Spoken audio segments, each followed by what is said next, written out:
Welcome to the Edgeworth Echoes podcast, discovering Edgeworthstown, a hidden gem of Irish history.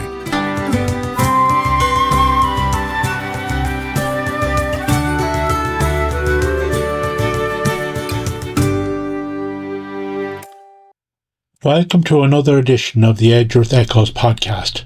This is your host, John. Some of the individual acts of which I am aware are almost too dreadful to repeat to you. Recently, Mr. Chute visited our house and told us a story of a woman he met staggering along the road. She did not beg from him and seemed oblivious to his existence. On her back she carried a dead child, and she seemed equally unaware of the child.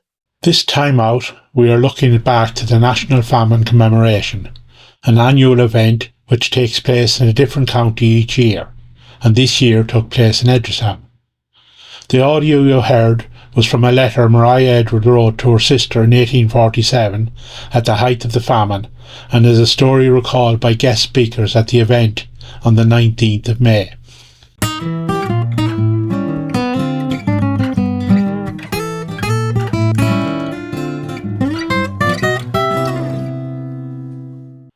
When Edgeworthstown was announced as the site of the famine commemoration, there was some initial panic about getting everything done that needed to be done and completed in time. As so often happens in these cases, various local groups, county organisations and national organisations worked very well together to get the town ready for the event, to make everything look as good as possible for the big day. Even the weather cooperated, and we had a hot sunny day for the occasion.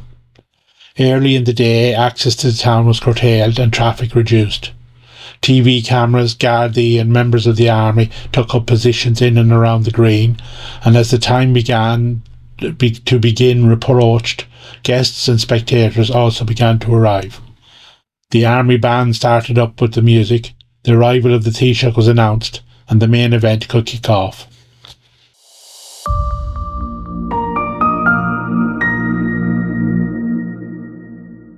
First guest speaker was Catherine Martin TD, Minister for Tourism, Culture, Arts, Gaeltacht, Sport and Media, and she spoke about the effects of the famine had on the country, but also the county of Longford and the town of Edgeworthstown. She was the first speaker to recall the story of the woman and her baby, as told by Maria Edgeworth in her letter.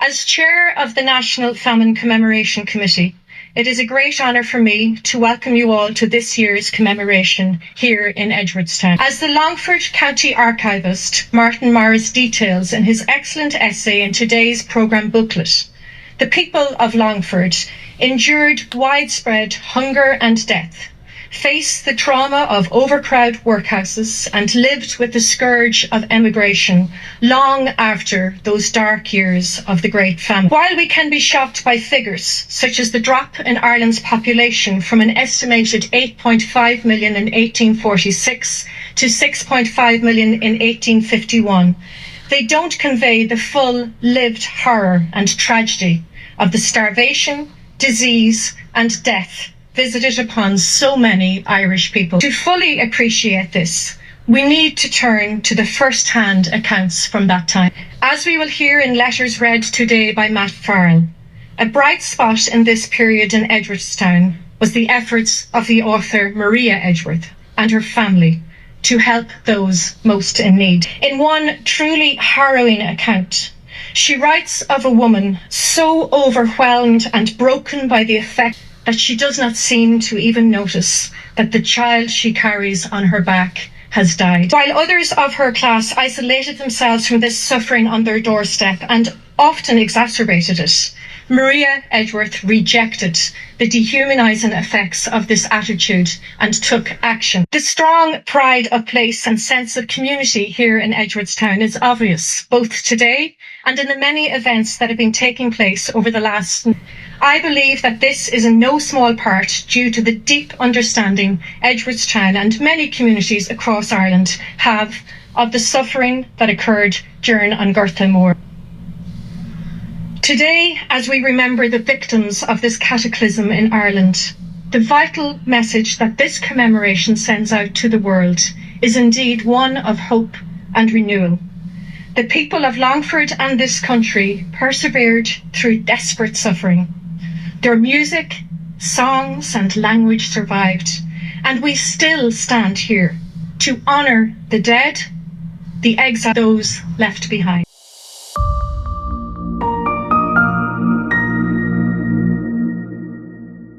The Taoiseach, Simon Harris, was the next main speaker. He again recalled the story about the woman with the baby, and he spoke about the effects of the famine in the locality and on the country as a whole. He spoke about Mariah Edgeworth's efforts to alleviate the suffering of local people during the famine, and he also spoke about the need to work to prevent such tragedies occurring in other parts of the world. The Great Irish Famine destroyed lives, it destroyed families, and it destroyed the hopes and the dreams of so many. It was our national tragedy, leaving scars that never fully heal. Here in Edgeworthstown, we hear heartbreaking stories about what the catastrophe meant, similar to those stories found in every community across this country. We have the haunting story of one mother carrying a baby on her back, desperately searching for food, who was too much stupefied by hunger and despair to realise that her child was already dead. The great tragedy of the famine was that there were far too many similar stories. Too many men, too many women, too many children dying in despair. And yet, even in the depths of despair, Irish communities united. They came together to support those in greatest need. Here in Edgeworthstown, we have accounts of how small farmers used to boil as much cabbage as their large pot would hold, sometimes adding a piece of bacon, which they gave to the starving poor who assembled at their doors. We should never forget the kindness, the courage, and the compassion of those who faced unimaginable hardship. Nor should we ever forget the solidarity shown by communities in Ireland and internationally who came together to provide aid and support during the Great Irish Famine. Mariah Edgeworth, the renowned writer whose family founded this town, wrote her final novel, a children's book, to raise money for famine relief. Leveraging her international reputation, she raised awareness and she raised funds, attracting donations from the United States and around the world to support her poor. Edgeworthstown during the famine years shows us the worst of tragedy in terms of misery, death and deprivation. But it also shows us the very best of people in terms of the courage, the compassion and the kindness shown by so many. The tragedy was national, but the lessons are global. And they compel us to honour the memory of the dead by doing everything we can to prevent similar tragedies elsewhere. We honour their suffering by remembering how and why they died, as we make a solemn vow to help those suffering around the world today.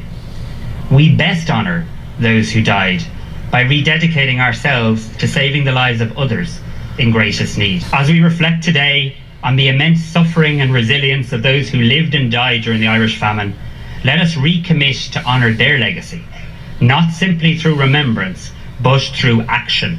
We must apply the lessons of the Great Irish Famine to our world today, working to alleviate hunger and suffering wherever it exists, honouring human rights, international law, and calling out any and all breaches of it.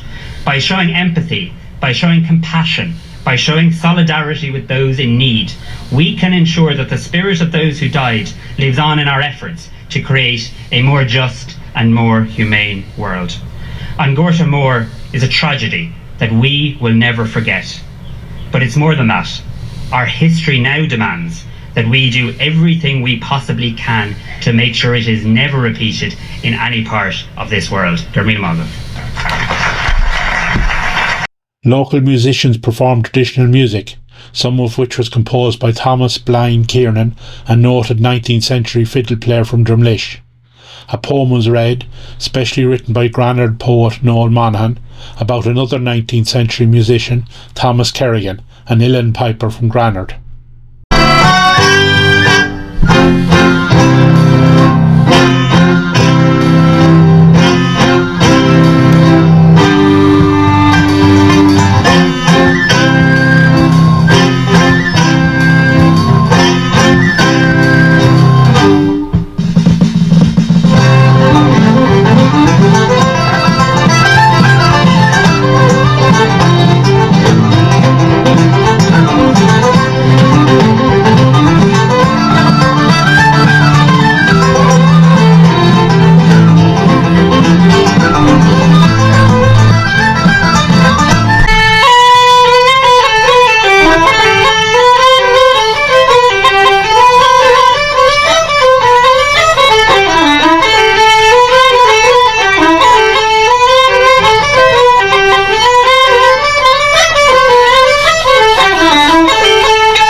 Edgeworth Society chairman Matt Farrell then read some extracts from the letters of Mariah Edgeworth during the famine, written to members of her family, telling of events in the town and countryside and of efforts to help.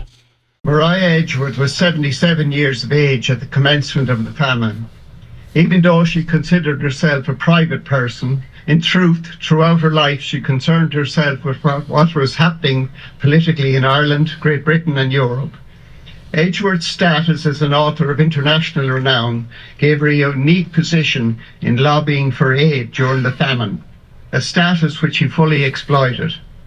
The precise extent of distress in Edgeworthstown during the famine years is difficult to judge, but Mariah made frequent references to it in her letters. Mariah canvassed the Central Relief Committee run by the Quakers for clothes and for leather to make shoes.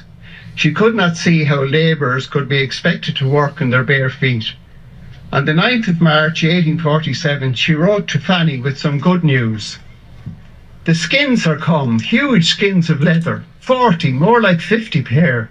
The shoemakers may shake their elbows and the naked-footed workmen rejoice. A further letter written to her sister Honora on the 8th of May 1847 gives a shocking glimpse of conditions in Edgeworthstown.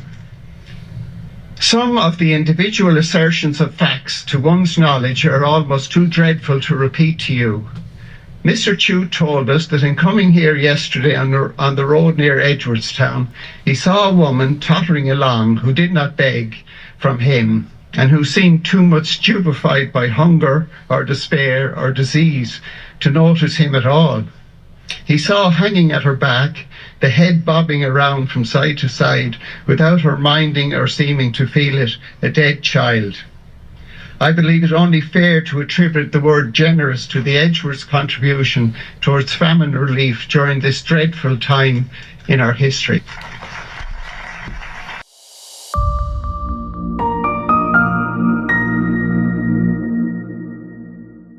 Following prayers for the victims of the famine, there was an unveiling of a plaque to honour the occasion, the planting of trees, the laying of wreaths, a minute's silence was held, the last post was played, the flag was raised and the national anthem signalled the end of the formalities. The Taoiseach and some guests crossed the road to the Mariah Edgeworth Centre, where Matt Farrell gave the Taoiseach a brief tour as well as highlighting displays with famine material. After a press briefing, the Longford Pipe Band led the Taoiseach up to the library and to Co-works, the digital hub in town. Food was served and the Taoiseach mingled with the crowd before departing for his next appointment. The whole event went off without a hitch and reflected well on the people of the town and county and was positive publicity for us. It was an honour to be chosen as the host for this national event and a good opportunity to recall a dark time in our history.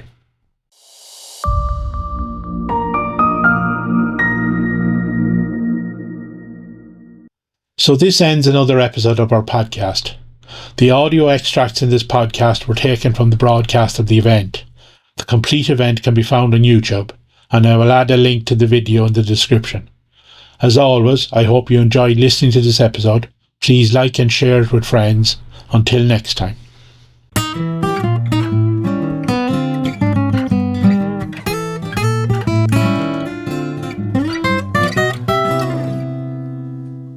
If you are interested in learning more about the Society and the history they preserve, please visit www.mariahedgeworthcentre.com. You can sign up to our newsletter, book tours, learn about our annual literary festival and read up on some of the remarkable people who have links to our town. This has been the Edgeworth Echoes podcast, rediscovering history.